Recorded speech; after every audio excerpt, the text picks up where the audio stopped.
नमस्कार दोस्तों, आपके अपने चैनल हमारे संस्कार में आपका बहुत बहुत स्वागत है। आज हम आपके लिए लेकर आए हैं कार्तिक मास कथा अध्याय 15। लेकिन उससे पहले अगर आप हमारे चैनल पर नए हैं और अभी तक आपने चैनल को सब्सक्राइब नहीं किया है तो आप सभी से हाथ जोड़कर निवेदन है, प्लीज़ हमारे चैनल को सब्सक्राइब करें, वीडियो को लाइक करें, ज़्यादा से ज़्यादा शेयर करें ताकि इन कथाओं के श्रवण का लाभ और लोगों को भी मिल सके। बेल आइकन को दबाना ना भूलें ताकि हमारी आगे आने वाली हर वीडियो की जानकारी आपको नोटिफिकेशन के जरिए मिल जाया करे।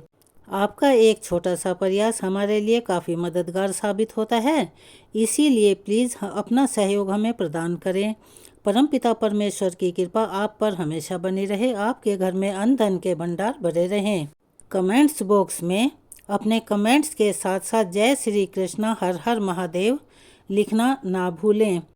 कार्तिक मास की 15वीं तिथि यानी कि अमावस्या का दिन, यह एक ऐसा दिन होता है जिस दिन हम अपने पितरों की आत्मा की शांति, मुक्ति और उनका आशीर्वाद पाने के लिए इस दिन उनके निमित्त पूजा और तर्पण इत्यादि करते हैं। इस दिन का महत्व इसलिए भी ज़्यादा बढ़ जाता है क्योंकि ये हमें अपने पूर्वजों को याद करने में, उनके निमित्त दान पुण्य करने में और हमारी खुद की आत्मा की शुद्धि के लिए, विचारों को शांत बनाने के लिए और एक नई शुरुआत का भी प्रतीक माना जाता है। अमावस्या की रात में जब चंद्रमा नहीं निकलता, यानी कि हमारा देश ऐसी लोकेशन पर बसा हुआ है जहां अमावस्या के दिन चंद्रमा दिखाई नहीं देता। नहीं तो कोई भी दिन ऐसा नहीं होता जिसमें कि चंद्रमा और सूरज ना निकले। लेकिन फिर भी हमारे वेद शास्त्रों के अनुसार अमावस्या को हमारे पूर्वजों, हमारे पितरों से संपर्क साधने का एक अच्छा दिन बताया गया है और इसका अति महत्व भी होता है। इसीलिए आज हम जो कथा, जो कहानी सुनेंगे, उसका जो भी पुण्य हमें प्राप्त होगा वो हम अपने पूर्वजों के निमित्त अर्पित करेंगे। इससे पहले की वीडियो में हमने आपको बताया था कि किस प्रकार से एक छोटी सी चूहिया जब मंदिर में दीपक में लगी हुई बाती को खाने के लिए, जिसमें घी लगा हुआ था, आई, तब उस लालच से वह मंदिर में पहुंची।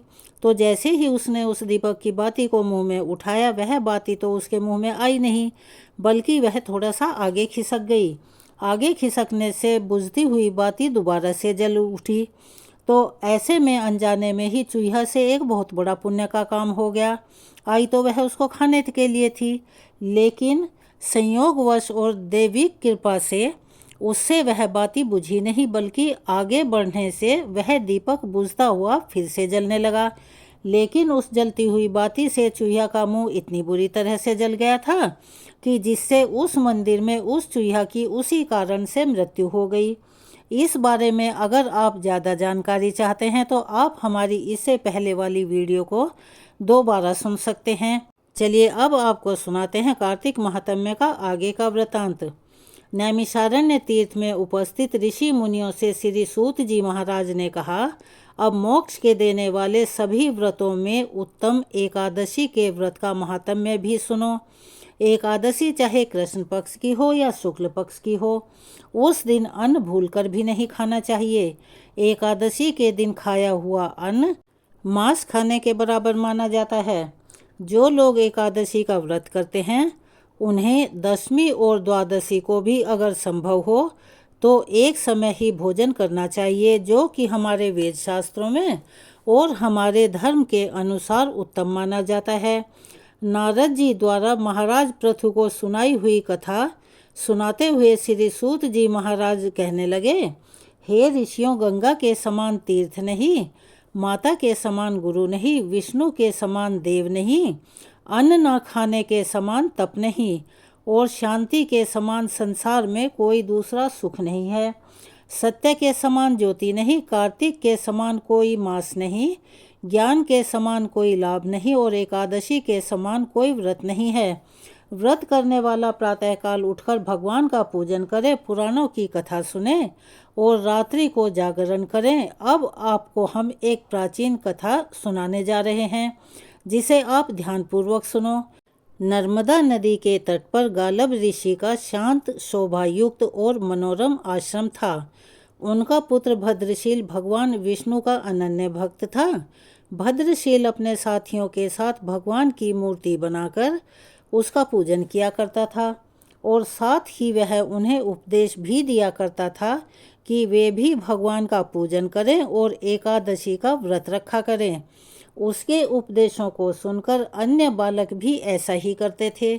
अपने पुत्र के चरित्र को देखकर गालभ ऋषि ने एक समय उससे पूछा कि हे भद्रशील, तुम हर समय भगवान विष्णु की पूजा अर्चना में लगे रहते हो, यह उपदेश तुमको किसने दिया है? यह बात सुनकर भद्रशील कहने लगा, पिताजी, मैं पूर्व जन्म का वृतांत आपको सुनाता हूँ। पहले जन्म में मैं चंद्रवंश में धर्मकीर्ति नाम का राजा था।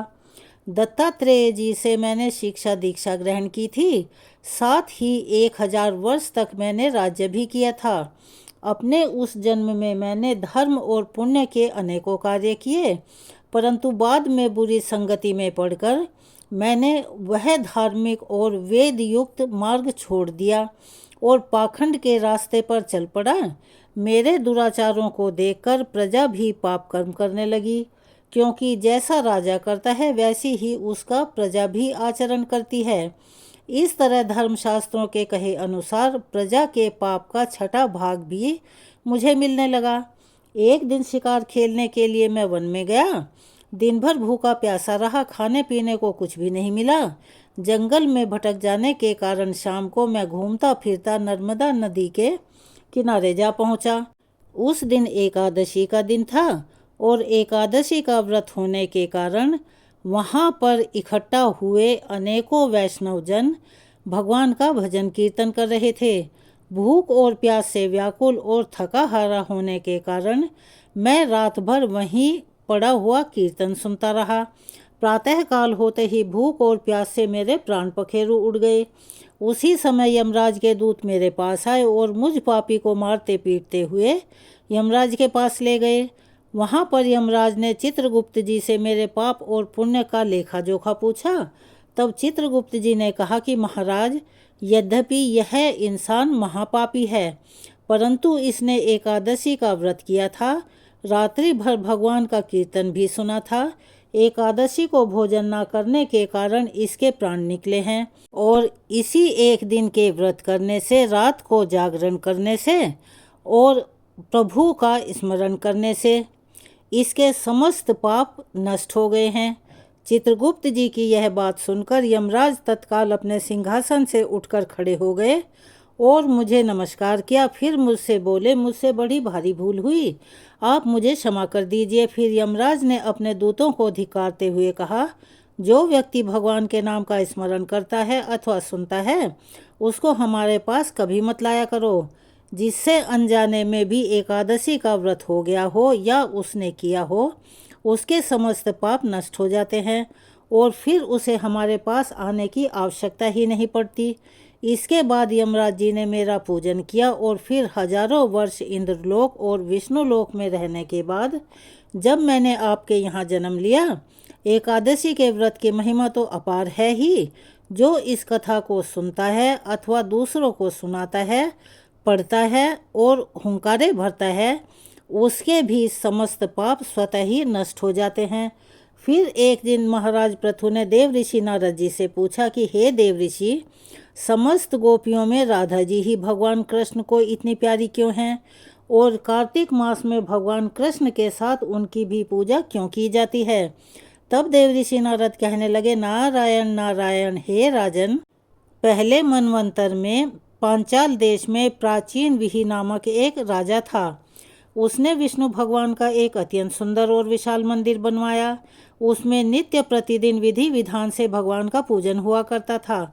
उसी नगर की एक अति सुंदर स्त्री प्रेम में विभल होकर भगवान के सामने मोहक नृत्य पेश किया करती थी। उसकी एकमात्र यही इच्छा हर समय बनी रहती थी कि वह किसी तरह भगवान के गले में बाहें डालकर नृत्य करे। एक दिन उसने अपना सारा धन गरीबों में बांट दिया और भगवान के सम्मुख नाचते हुए अपने प्राण भी त्याग दिए। स्वर्ग में वह स्त्री चंद्रकीर्ति नामक अत्यंत सुंदर देवांगना बन गई। एक दिन वह दर्पण में अपना अद्भुत रूप, लावण्य, यौवन देखकर मन ही मन कहने लगी कि भगवान के सिवाय अन्य कोई मेरा पति नहीं हो सकता। ऐसा विचार करके वह भगवान की छवि को मन में धारण कर फिर से नृत्य करने लगी। कुछ समय के बाद दैत्यों के आतंक से दुखी होकर समस्त देवता श्री ब्रह्मा जी की शरण में गए। तब श्री ब्रह्मा जी ने भगवान विष्णु के कृष्ण अवतार लेने का संपूर्ण वृतांत देवताओं को सुनाया। साथ ही उनको आज्ञा भी दी कि देवता ग्वाल बाल और देवांगना गोपियों के रूप में जन्म लेकर भगवान की पूजा सेवा करें। देवांगना चंद्र कीर्ति ब्रह्मा जी से प्रार्थना करती हुई कहने लगी, हे पितामह, भगवान स्वयं मेरे साथ नाचें। मेरा पूर्व जन्म का यह मनोरथ पूर्ण करने की अब कृपा कीजिए।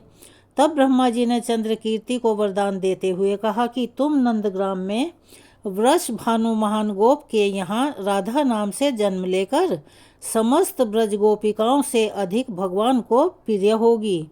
उस समय भगवान तुम्हें अपने प्राणों से भी अधिक प्रिय समझेंगे और रास उत्सव में तुम उनके साथ नृत्य करोगी। इस प्रकार तुम्हारा मनोरथ पूर्ण हो जाएगा। श्री ब्रह्मा जी के वरदान को पूर्ण करने के लिए श्री कृष्ण अवतार में भगवान ने राधा जी के साथ रास रचाया और उनके साथ नृत्य किया और उन्हें अपने प्राणों से भी अधिक प्रिय माना। आज के कार्तिक मास की कथा का वृतांत को हम यहीं विराम देते हैं। इसके आगे का वृतांत हम आपको अपनी अगली वीडियो में सुनाएंगे। कृपया उसे भी अवश्य सुनिएगा। अपने नियम के अनुसार मंगलमयी और पुण्यदायिनी तुलसा चालीसा का पाठ करेंगे। जय जय तुलसी भगवती सत्यवती सुखदानी, नमो नमो हरि प्रेयसी श्री वृंदा गुण खानी। श्री हरि शीश विराजिनी देहु अमरवर अम्ब, जनहित हे वृंदावनी अब न करहु विलंब। धन्य धन्य श्री तुलसी माता, महिमा अगम सदा श्रुति गाता। हरि के प्राण हुसे तुम प्यारी, हरि ही हेतु कीन्हो तप भारी। जब प्रसन्न है दर्शन दीन्हो, तब कर जोरी विनय उस कीन्हो। हे भगवंत कंत मम हो, दीन जानि जन छाड़हु छोहु। सुनि लक्ष्मी तुलसी की बानी, दीन्हो श्राप कध परयानी। उस अयोग्य वर मांगन हारी, हो विटप तुम जड़ तनुधारी। सुनि तुलसी ही सब प्योथ ठामा, करहु बास तुहु नीचन धामा। दियो वचन हरि तब तत्काला, सुनहु सुमुखी जनि हो विहाला। समय पाई विहोरो पाती तोरा, पूजिहो आस वचन सत मोरा। तब गोकुल मह गोप सुदामा, तासु भई तुलसी तू बामा। कृष्ण रास लीला के माही, राधे शक्य प्रेम लखी नाही। दियो श्राप तुलसी ही तत्काला, नरलोक ही तुम जन्म हुबाला। यो गोप वह दानव राजा, शंखचूड़ नामक शिर ताजा। तुलसी भईता सुकी नारी, परम सती गुण रूप अगारी। असुदय कल्प बीत जब गयो, कल्प तृतीय जन्म तब भयो। वृंदा नाम भयो तुलसी को, असुर जलंधर नाम पति को। करी अति द्वंद अतुल बल धामा, लीना शंकर से संग्रामा। जब निज सैन्य सहित शिवहारे, मरहि न तब हर हरि ही पुकारे। पतिव्रता वृंदा थी नारी, को न सके पति ही संघारी। तब जलंधर ही भेष बनाई, वृंदा ढिग हरि पहुँचो जाई। शिव हित लही करी कपट प्रसंगा, कियो सतीत्व धर्म तो ही भंगा। भयो जलंधर कर संघारा, सुनि उर शोक उपारा। तिहि क्षण दियो कपट हरि टारी, लखी वृंदा दुख गिरा उचारी। जलंधर जस हत्यो अभीता, सोई रावण तस हरि ही सीता। अस प्रस्तर सम हृदय तुम्हारा, धर्म खंडी मम पति ही संघारा। यही कारण लही श्राप हमारा, होवे तनु पाषाण तुम्हारा। सुनि हरि तुरत ही वचन उचारे, दियो श्राप बिना विचारे। लख्यो न निज कर तूति पति को, छलन चइहो जब पार्वती को। जड़मति तुहु अस हो जड़ रूपा, जगमह तुलसी विटप अनूपा। धग्व रूप हम शालिग रामा, नदी गंड की बीच ललामा। जो तुलसी दल हम ही चढ़ई हैं, सब सुख भोग परम पद पई हैं। बिनु तुलसी हरि जलत शरीरा, अतिशय उठत शीश उर पीरा। जो तुलसी दल हरि शिर धारत, सो सहस्त्र घट अमृत डारत। तुलसी हरि मन रंजनिहारी, रोग दोष दुख भंजनिहारी। प्रेम सहित हरि भजन निरंतर, तुलसी राधा में नहीं अंतर। व्यंजन हो 56 प्रकारा, बिनु तुलसी दल ना हरि प्यारा। सकल तीर्थ तुलसी तरु छाही, लहत मुक्ति जन संशय नाही। कवि सुंदर इक हरि गुण गावत, तुलसी ही निकट सहस गुण पावत। बसत निकट दुर्वासा धामा, जो परियासत पूर्व ललामा। पाठ करहि जो नित नर नारी, होई सुख भाषहि त्रिपुरारी। तुलसी चालीसा पढ़हि, तुलसी तरु ग्रह धारी। दीप दान करि पुत्र, फल पावहि बंध्यु नारी। सकल दुख दरिद्र हरि, हार हवै परम प्रसन्न। आशिय धन जन लड़हि, ग्रह बसहि पूर्ण अत्र। लाही अभिमत फल जगत मह, लाही पूर्ण सब काम। जहि दल अर्पहि तुलसी, तहाँ सहस बसहि हरि राम। तुलसी महिमा नाम लख, तुलसी सुत सुख राम। मानस 40 रच्यो, जगमह तुलसीदास। यहाँ पर तुलसी महारानी की चालीसा खत्म होती है। अब जैसा कि आप सभी जानते हैं, कथा के श्रवण के बाद, पठन के बाद या उसके हुंकारे भरने के बाद आरती करना अति अनिवार्य होता है। तो चलिए अब सब मिलकर करते हैं महारानी तुलसी माता की आरती। तुलसी महारानी नमो नमो, हरि की पटरानी नमो नमो। तुलसी महारानी नमो नमो। धन्य तुलसी पूरण तप कीन्हो, शालिग्राम बनी पटरानी नमो नमो। तुलसी महारानी नमो नमो, हरि की पटरानी नमो नमो। जाके पत्र मंजरी कोमल, श्रीपति कमल चरण लपटानी नमो नमो। तुलसी महारानी नमो नमो, हरि की पटरानी नमो नमो। कौन महीने बोई रानी तुलसा, कौन महीने हुई हरियाली नमो नमो। तुलसी महारानी नमो नमो, हरि की पटरानी नमो नमो। कौन महीने हुई तेरी पूजा, कौन महीने हुई पटरानी नमो नमो। तुलसी महारानी नमो नमो, हरि की पटरानी नमो नमो। आषाढ़ मास में बोई रानी तुलसा, सावन महीने हुई हरियाली नमो नमो। तुलसी महारानी नमो नमो, हरि की पटरानी नमो नमो। कार्तिक मास में हुई तेरी पूजा, मंगसिर मास हुई पटरानी नमो नमो। तुलसी महारानी नमो नमो, हरि की पटरानी नमो नमो। धूप दीप नवैध आरती, पुष्पन की वर्षा बरसानी नमो नमो। तुलसी महारानी नमो नमो, हरि की पटरानी नमो नमो। 56 भोग 3600 व्यंजन, बिन तुलसी हरि एक न मानी नमो नमो। तुलसी महारानी नमो नमो, हरि की पटरानी नमो नमो। जो तुलसी को सवेरे गाए, श्री कृष्ण के दर्शन पाए नमो नमो। तुलसी महारानी नमो नमो, हरि की पटरानी नमो नमो। जो तुलसी को दोपहर को गाए, खीर खांड का भोग लगाए नमो नमो। तुलसी महारानी नमो नमो, हरि की पटरानी नमो नमो।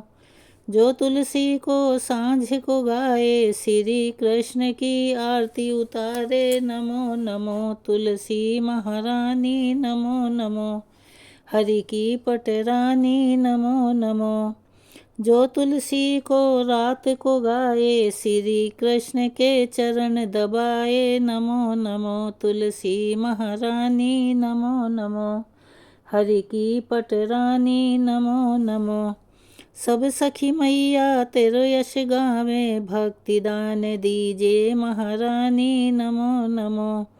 तुलसी महारानी नमो नमो, हरि की पटरानी नमो नमो।